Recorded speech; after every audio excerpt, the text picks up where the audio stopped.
Hi guys మా ఇంటి దగ్గర చిక్కుడుపాదు వేసాము. అది కాస్త పెరిగి పెద్దదయ్యి మాకు వారానికి 3 కేజీలు చిక్కుడుకాయల వరకు వస్తున్నాయి. పందిరి పెద్దదైపోవడం వల్ల కాయలు కోసుకోవడానికి కొంచెం ఇబ్బందిగా ఉంది. అయినా సరే క్షమించేది లేదు. ఆర్గానిక్గా పండిన కాయలు వదులుకోవడానికి ఎవరు ఇష్టపడతారు చెప్పండి. అందుకని అందకపోయినా స్టూల్ వేసుకొని మరీ కోసేస్తున్నాను. ఈ పాదికి ఎటువంటి ఫెర్టిలైజర్ మేము ఇవ్వలేదు.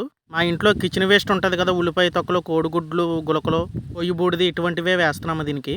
ఆ ఏరియాలో చిక్కుడుకాయల రేటు ఆకాశానికి అందింది. కేజీ చిక్కుడుకాయల ధర 100 రూపాయలు పలుకుతుంది.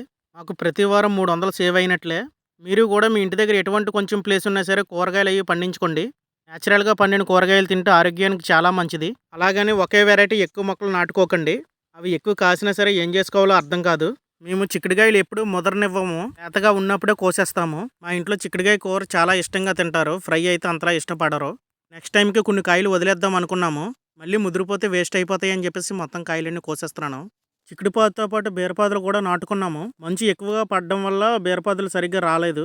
బీరపాదులు తీసేసి ఆ ప్లేస్లోనే టమాటా, వంగ మొక్కలు నాటాము.